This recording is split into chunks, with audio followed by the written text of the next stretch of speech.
Hello friends, welcome back to my new video ছন্দে সুস্মিতা।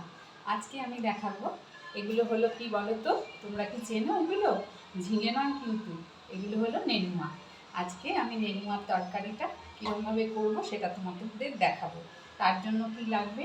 নেনুয়া তো লাগবেই, আর লাগবে হচ্ছে পেঁয়াজ। পেঁয়াজ কেটে রেখেছি আমি। আর রয়েছে, এটা হচ্ছে আমার অ্যাজ ইউজুয়াল মশলা, ধনে জিরে বাটা। আর রয়েছে গরম মশলা। আর লাগবে হচ্ছে রসুন বাটা। তো আমি এগুলো রেডি করে রেখেছি। আর একটা জিনিস লাগবে, সেটা হলো এই আমি ভিজিয়ে রেখেছিলাম অনেকক্ষণ, সেটা হলো ছোলার ডাল। তো চলো, আমি প্রথমে এগুলোর খোসাটা ছাড়িয়ে নেব। আগে না এগুলোর খোসাটা পুরো ছাড়াতাম না, তাতে কি হতো, একটু মানে সেদ্ধ হতেও দেরি হয় আর প্রচণ্ড শক্ত হয়, মানে ভালো লাগে না খেয়ে। কিন্তু একদিন আমি নিজেই এক্সপেরিমেন্ট করলাম, না খোসাটা ছাড়িয়েই করে দেখি কেমন লাগে। তো তারপর থেকে আমি খোসাগুলো ছাড়িয়ে করি। তো সব খোসা ছাড়িয়ে আমি এগুলো কেটে নিই।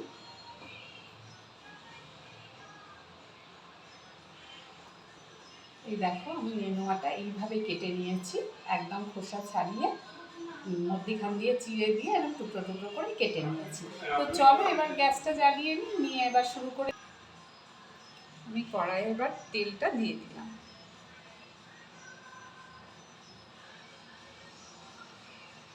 কড়াইয়ে একটা আন্দাজ করে তেলটা দিয়ে দিতে হবে। এইবার আমি দেবো এতে একটু জিরে ফোড়ন। তেলটা গরম হয়ে গেছে, আমার কড়াইটা খুবই গরম হয়ে গেছে, তাই জন্য আমি জিরেটা দিয়ে দিলাম। একটু জিরে দিলাম, শুকনো লঙ্কা দিলাম,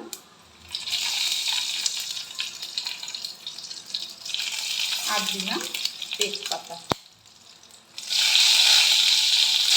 এটাকে একটু নেড়ে চেড়ে নিয়ে এই কেটে রাখা পেঁয়াজটা আমি দিয়ে দিলাম। এখানে আমি একটা বড় পেঁয়াজ দিয়েছি আর একটা একদম ছোটো সাইজের পেঁয়াজ দিয়েছি। এবার এই পেঁয়াজটাকে খানিকক্ষণ নাড়াচাড়া করে নিতে হবে, একটু ভাজা ভাজা করে নিতে হবে। পেঁয়াজটা নরম হবে, তারপর এতে অন্যান্য মশলাগুলো দেবো।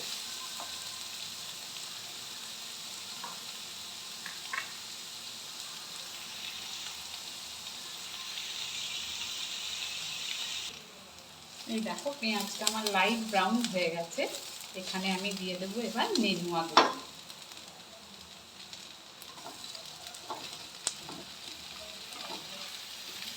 নেনুয়াগুলো দিয়ে একটু নাড়াচাড়া করতে হবে।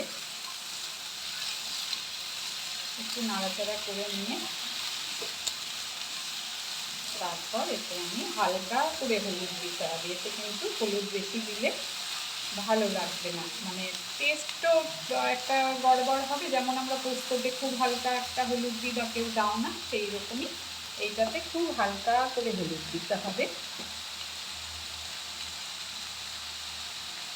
এই দেখো, আমি দিলাম অল্প একটু হলুদ। এবার দেবো নুন। নুনটাও একটু খুব বেশি দেবে না, প্রথমেই একটা বুঝে দেবে, কেননা এটা গলে যায় তো জল বেরোবে। বেশি নুন দিয়ে দিলে অনেকটা নুন হয়ে যাবে, একটা আর পরিমাণটাও কমে যাবে। এটা এতটা পরিমাণে আছে, এটা থাকবে না রান্না করতে করতে। এরপর এতে দেবো আমি একটু আমার ওই বেটে রাখা মশলা, জিরে ধনে গোলমরিচ। দেখো, এটা দিলাম। এখানে 2 চামচ মতন আছে, আমি পুরোটাই দিয়ে দিলাম যা আমার বেটে রাখা ছিল। আর এটা দিয়েও একটু নাড়াচাড়া করে নিই। গ্যাসের ফ্লেমটা একটু বাড়িয়ে দিলাম।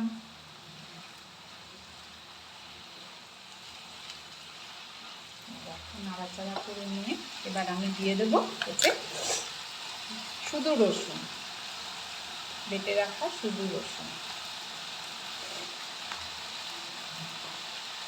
দেবো, একটু লাল লঙ্কার গুঁড়ো, একটু মানে ঝাল হবে না কিন্তু একটু টেস্টের জন্য দিলাম। কালারটাও ভালো আসবে আর টেস্টটাও ভালো হবে।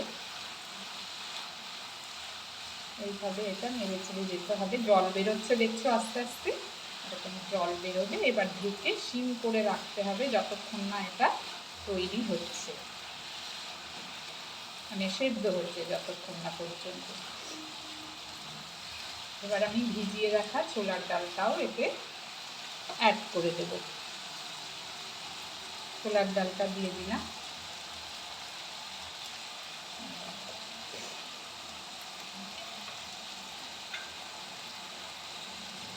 ছোলার ডালটা আমি ভিজিয়ে রাখা ছোলার ডালটা দিয়ে দিলাম। আবার একটু নাড়াচাড়া করে নিই।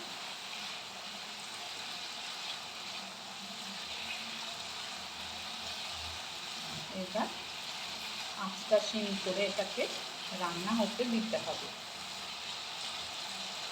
সেদ্ধ হবে, একদম গলে যাবে এগুলো। এইভাবে রান্না করে যেতে হবে। আঁচটা সিম করে দিলাম। চলো চলো এবার একটু ঢাকা খুলে দেখে নিই অবস্থাটা কেমন। দেখো কত জল বেরিয়েছে, দেখেছো? বললাম যে জল বেরোবে। এই দেখো, এটা পুরো সেদ্ধ হবে, একদম শুকিয়ে যাবে, তারপরে এটা নামাতে হবে। তো চলো আবার একটু ঢাকা দিয়ে দিই। আবার একটু ঢেকে দিলাম সিম করে।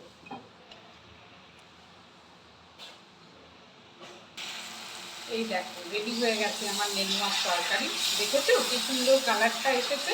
তো চলো এবারে একটুখানি গরম মশলা দিই, গ্যাসটা অফ করে দিই, আর দেবো এতে একটু ঘি। একটু গরম মশলা দিই, আগেও একটু দিয়েছিলাম আমি, এখনও আবার একটু দিলাম গরম মশলা বাটা,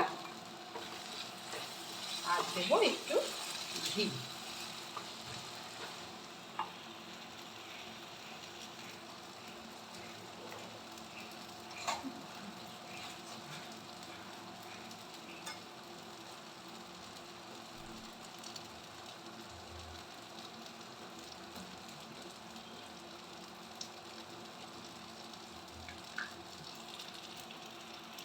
আমি রেড কাউ ঘি।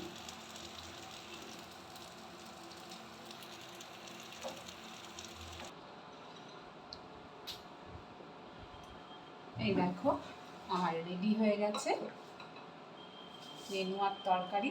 এটা আমি এতে রেখে দিলাম।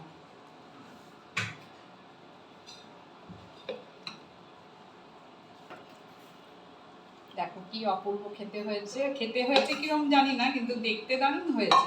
তোমরাও বানাও, খাও, দারুণ লাগবে খেতে। আর এটা রহর ডালের সঙ্গে খাবে, রহর ডালের সঙ্গে বা শুকনো ভাতেও খেতে পারো। দুর্দান্ত টেস্ট, এটা খুব ভালো লাগবে। একটা অতি সাধারণ জিনিস, কিন্তু এটাকে তৈরি করার বাহারিতে কি অপূর্ব রূপ নিয়েছে দেখো। খেতেও কিন্তু দুর্দান্ত লাগবে বন্ধুরা।